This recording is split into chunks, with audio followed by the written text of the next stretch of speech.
Hi guys, welcome back to MomoTV, where we bring you the real stories behind the stars. Today's story isn't just another celebrity headline, it's raw, emotional, and deeply human. Veteran actress Ngozi Nwosu, the woman who made us laugh and cry for decades, sat down with Auntie Ayo on Real Life with Auntie Ayo to share a chapter she has hidden for years, the story of love, pain, and walk away just the day before our wedding. Let's dive in. Ngozi Nwosu's journey through Nollywood began long before the red carpet and streaming deals. She started acting in the late 1980s and early 1990s, appearing in both English and Yoruba language films. Her breakout moment came in the movie Living in Bondage. From there, she became a household name in sitcoms like Fuji House of Commotion, where she played the character Peace Okonkwo. She also held memorable roles in series such as Skinny Girl in Transit. But behind the laughter was a woman carrying untold stories of sacrifice, health battles, and heartbreak. On Real Life with Auntie Ayo, Ngozi opened up about a chapter she's never spoken about publicly. She revealed she was engaged years ago, in love, excited, and ready to start a new life. Until everything changed overnight. She was in an abusive relationship. She walked away a day before her wedding. She said in her own words, "For me, I don't believe that marriage is a do or die affair." She said when you see correct beating, you won't even remember social media and start struggling for your life. She also added that she went through a lot and that's why she blamed the likes of Osinachi, the musician who died. Because when this thing is too much, you have to move. She said her husband, who is late now, according to her words, he had PhD in manipulating and begging. He would go as far as looking for her friends, neighbors, and family to beg her. And one night, he pummeled her even in pregnancy. And then she made up her mind that this marriage was a no-no for her and she wasn't going to sign any register and it was over. She said if you take it once, forget it. You must be ready to take it for the rest of your life. She said the mistake she made was signing the register later on after her sister begged her and manipulated her. Then after 2 weeks, she received another beating. She was in the kitchen tying towel. He was speaking to her and she ignored because she didn't want issues. Then he came on to her to confront her. The next thing, he drew the towel and it fell. She was then naked. She told him she wanted to go and dress up since he wanted to fight. She plaited a Bob Marley hairstyle and he drew one strand of her hair. It came out with blood. That was when she said enough is enough, or this man would kill her. She picked a pestle out of annoyance, having this in mind that she doesn't mind if she goes to jail that day, and was ready to kill him. She threw it and he dodged it. Her neighbors saw her naked on that day until one of them gave her a wrapper. Then she made up her mind that not everyone must get married, and that trauma affected her and men till today. She gets triggered thinking all men are like her ex. She said he looked calm, but he wasn't calm, and she had witnessed him wanting to beat his father once.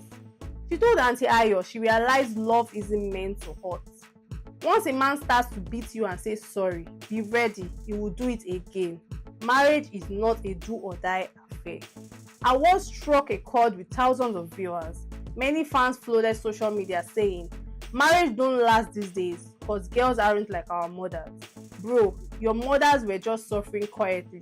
Respect to women who are strong enough to leave."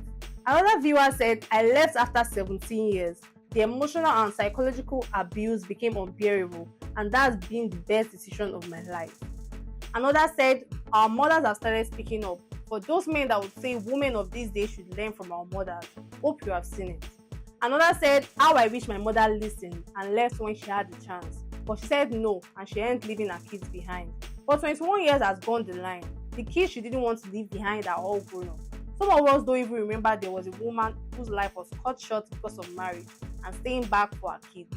Bless your soul, mother." Another said, "Mama said if you allow domestic violence once, be prepared for a lifetime of it. Words to live by." Another viewer said, "Omo, thank you for sharing your story. I pray one woman hears this and has the strength to leave that abusive relationship." They finally understood the strength it takes to walk away, especially in a society where women are told to endure. Ngozi reminded women that you can rebuild your life, but you can't rebuild yourself if you are dead. It wasn't just emotional pain Ngozi had to survive. Years later, she was diagnosed with a kidney illness, a battle that nearly took her life. She recovered from that and went through another phase. She said she passed out in her living room one day and she was scared at what just happened. She tried to stand up when she regained consciousness, but she couldn't. She then said to God that if he knows he loves her, she should just stay alive till the morning, because there was nobody around to help her. She had to crawl from the place to her room in pains. Then she passed out on the floor in the bedroom again. She then saw a cord when she regained consciousness. She used it to tie her leg.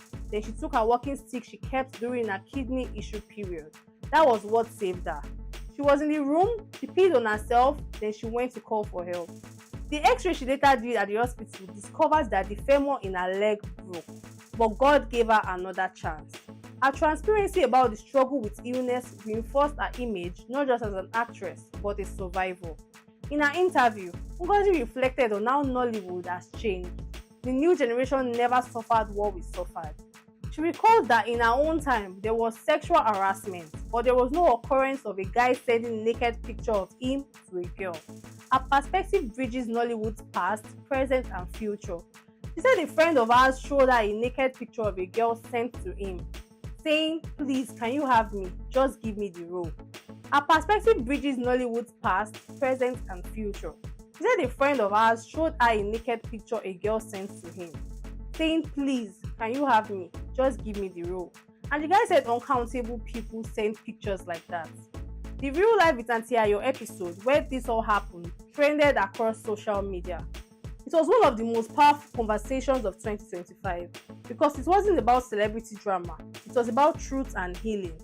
Auntie Ayo simply let Ngozi speak, no filters, no interruption. And by the end of the episode, you could feel the silence in the room.